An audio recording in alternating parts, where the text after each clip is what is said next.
3. Bonjour Monsieur le député. Bonjour à vous deux. Merci infiniment de vous être libéré pour nous. Merci de votre invitation.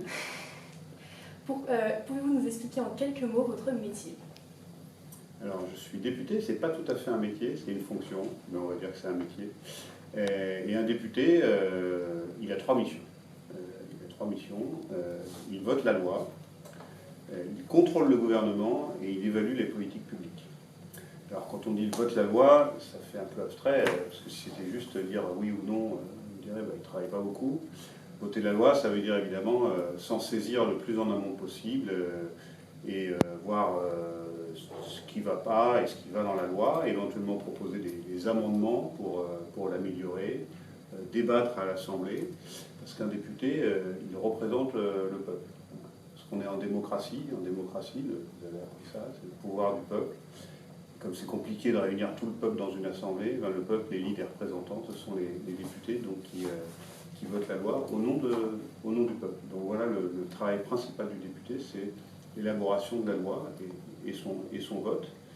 Et puis c'est le contrôle du gouvernement parce qu'effectivement, dans une démocratie, il y a une séparation entre le pouvoir législatif, c'est-à-dire le pouvoir de voter la loi, et le pouvoir exécutif, c'est-à-dire le pouvoir de mettre en œuvre, de mettre la loi en œuvre sur le territoire. Donc c'est le rôle du gouvernement, du président de la République et du gouvernement.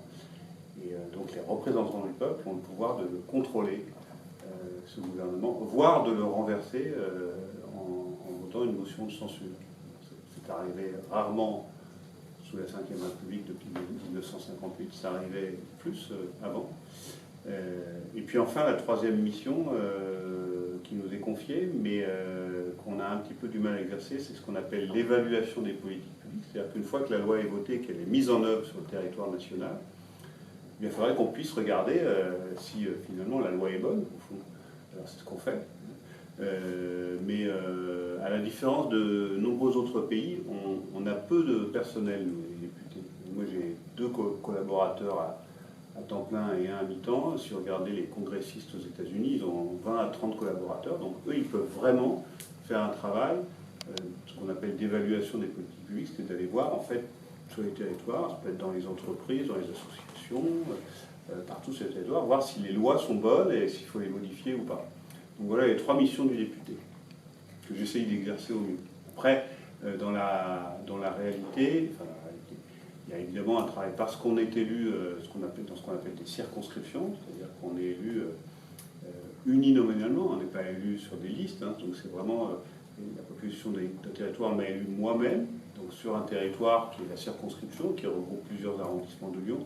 C'est évidemment important d'y être présent, d'aller régulièrement à la rencontre des citoyens, comme je l'ai fait aujourd'hui, puisque juste avant de vous voir, j'étais avec le club Lyon-Duchère qui organise sa manifestation annuelle.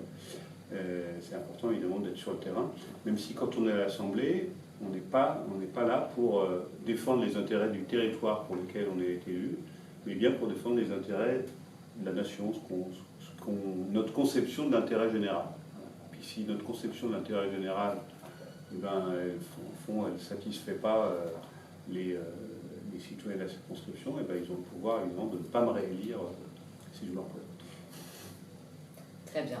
Quel effet ça vous fait d'être à la même place qu'Alexis de Tocqueville, Victor Hugo ou encore Jean Jaurès? Alors c'est vrai que la première fois qu'on met les pieds dans l'hémicycle de l'Assemblée nationale, quand on est élu, il y a quand même une certaine émotion. Je pense que j'ai des collègues qui ne réalisaient pas forcément parce qu'en 2017, il y a beaucoup de personnes qu'on appelle de la société civile qui faisaient jamais de politique et puis qui se sont lancés, qui ont été élus à l'Assemblée. Et j'ai vu des collègues dont on sentait qu'ils n'avaient pas forcément une émotion forte. Oui.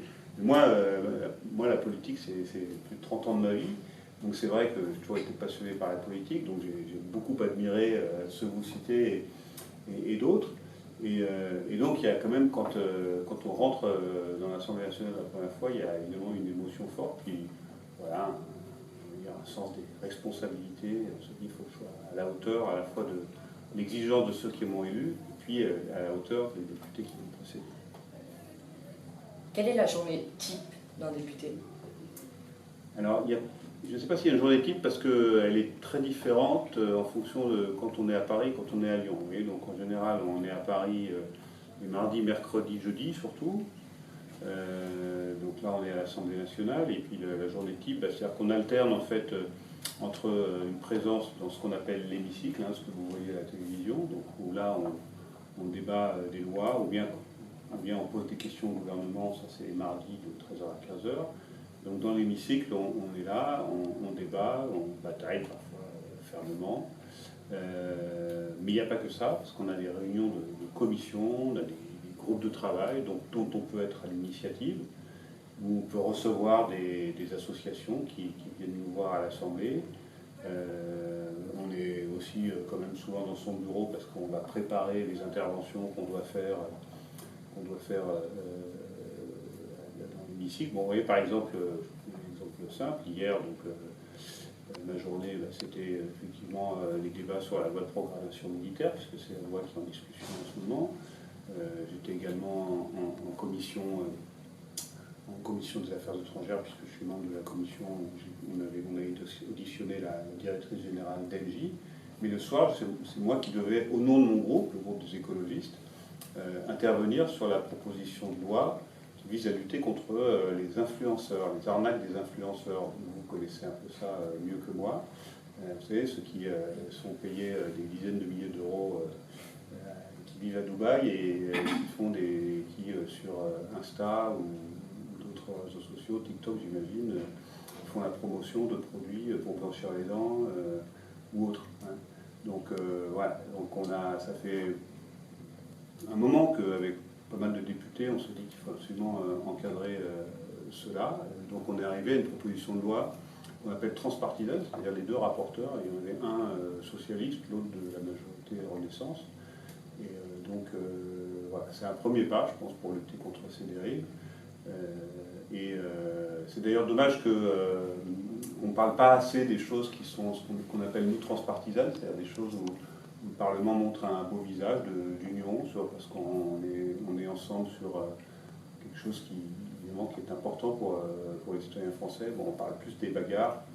Le jour, il y a des grosses bagarres sur la loi retraite, mais il y a aussi beaucoup de belles choses qui se font en coordination avec des groupes qui pourtant sont en opposition sur d'autres sujets. Question plus personnelle maintenant. Je crois savoir que vous avez été enseignant dans une vie antérieure. Pour quelles raisons avez-vous décidé de quitter ce beau métier pour cette fonction actuelle? Alors, en fait, je ne vais pas quitter pour la fonction actuelle parce que j'ai été effectivement professeur de sciences économiques et sociales. J'étais passionné de politique très tôt, donc j'ai, on va dire, à un moment été à la fois professeur et puis adjoint au maire. Quand je me suis retrouvé maire du 9e arrondissement, c'est vrai que j'ai fait ça à temps plein et donc j'ai arrêté d'enseigner en lycée parce qu'on ne pouvait pas tout faire, mais professeur est un très beau métier. Je l'ai fait parce que je voulais me sentir utile. Plein de métiers pour se sentir utile. Mais voilà, quand on fait de la politique, quand on est élu d'abord local, on essaie d'être utile aussi. Merci d'avoir répondu à toutes nos questions, monsieur le député. Merci beaucoup à vous deux.